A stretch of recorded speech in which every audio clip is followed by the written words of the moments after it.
yet. Getting close to the end.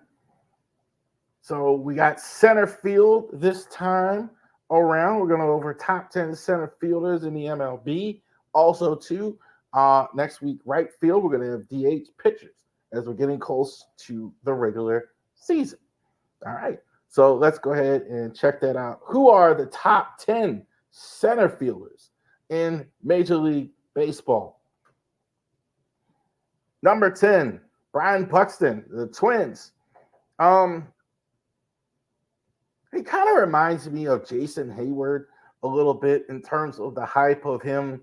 I always thought he was kind of the hype of him coming into the league, his 5-tool set or whatever. Never quite lived up to the hype. Defensively, I'd say, though, he's awesome. He's very good. He's very good in center field. So I think that's probably keeping on the list. Offensively, not quite sure what you're going to get, but he usually gets decent enough numbers out in the outfield. But he's very good defensively. I think, though, I still like to see a little bit more from him, though. But that's why. But he's on the list. He's number 10. This is a name you might not know. EST Ruiz from the Oakland Athletics. This guy is going to steal bases. Outstanding on the base paths. He's going to get you 50, 60 steals every year. Definitely led the league in steals last year. Outstanding defense as well in the outfield. Tremendously quick. Decent enough hitter as well. I think he's going to improve as a hitter. Not going to hit for power. More of a leadoff hitter type. But I definitely take it. Definitely number 9. I like this guy. I think definitely he could be a Steve Kwan if he keeps going as well. Number 8, I think it's 9. This is wrong. It's wrong. It's Cedric Mullins for the Orioles.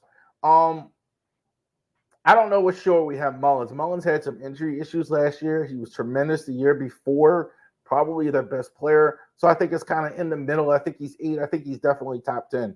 Defensively, he is terrific.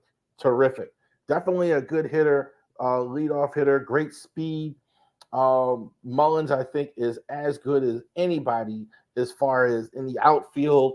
I think he's a good leadoff hitter. I think he's a hitter. They may be dropping him down in the order. I think that dropped his value a bit. He's not at the top of the order setting the tone because he's not I don't think he's a consistently great power hitter, but you never know. Maybe he hits 20 home runs. I think he's kind of in that area. EST Chisum is number 9. I think I got the numbers wrong. 7 for the Marlins. Here's another guy that could set the tone for you. On a good Marlins team, Marlins, I think, were really good last year. I think Chisum, I think, is a guy that's definitely an ascending player. That's definitely what they need. Marlins have a couple of these guys that are really getting better. So I don't know how good they're going to be, but definitely a guy that just lost Jose Soler. They're going to be counting on Chisum there as well. All right, now we're right. Luis Roberts, number 6. I love these White Sox hitters. They're young guys with lots of potential. Robert is absolutely in that category. Definitely here's a guy, 30 now. We're getting a guy, 30 home runs and 100 RBI potential. I think definitely he's their guy.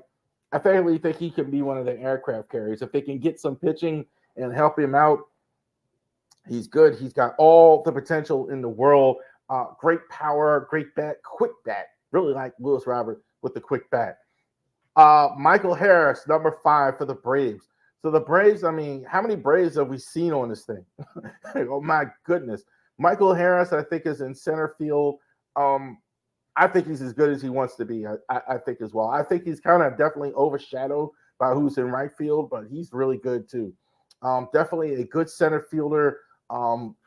Hit for some power, I think, as well. I think but he's a good all-around outfielder. He's one of these guys. He's not just any one thing. Some guys are 5-tool guys. They call him hit, run, catch, throw. I think he's a 5-tooly guy. Not quite at top efficiency and everything, but really good at a lot of things, like Michael Harris. Kind of had to pick a team because he didn't have one yet. But Bellinger, I'm putting him at 4. I'm shocked that he's not signed by somebody. I don't know what exactly he's going on. He was terrific last year. I'm in shock that nobody signed him. I have Cubs. He's got a Dodgers uniform on. We're not sure yet. I think it'll be Cubs, but we don't know. Bellinger, I know whoever gets him is going to get a tremendous center fielder. Definitely power hitter, outstanding stuff from Bellinger. Great energy. I like him. Look who's way down here. Mike Trout. Mike Trout's about 33 now, and he's missed too many games to have him higher than this, as good as he is. Trout, I think, is in the lineup still just awesome. I don't know if he's going to stay with the Angels. Again, he hasn't made the playoffs, I think, in 10 years.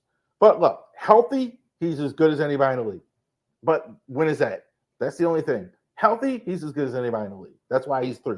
Because he is as dominant of a hitter, as dominant as a player as you could find when healthy. But you can almost guarantee he's not going to play 162 at this point. That's why I can't have him higher than that. This guy very well might play 162. Julio Rodriguez for the Mariners. I mean, he's sensational. One of the top rookies a couple years ago, was excellent again last year. I don't see any reason he'd be one under a lot of circumstances. Hits for power, very good in the outfield, great speed, all 5 tools. There's no confusing his 5 tools. This guy is tremendous. I think he's the best player on most of the teams in the league. He's a fantastic player. Number 1, maybe you're surprised. Aaron Judge is going to be full-time center fielder. So the Yankee captain, with Juan Soto there, he's going to move to center. I would say this. You got to put him first because of what he's done. I mean, he's hit 60 home runs. A couple years ago was an MVP. Got hurt last year, so he didn't hit as many home runs, but he was still really good. I would say this. This is a little, for me, a guy that at this stage of his career, moving to center is a bit strange to me. But I'm not. I get. It seems a little bit of a miscast. But I mean, you got to bet on this guy, right? I mean, you almost don't even care. I mean, if he hits 50 plus home runs, which he's done, which he's done so many, which he can absolutely do for you, you almost don't even care. But definitely, I'm gonna put him at 1. But it does seem a little weird that they're moving him to center after all this time. Big guy like that moving him to center. There you go. Top 10 center fielders in the MLB.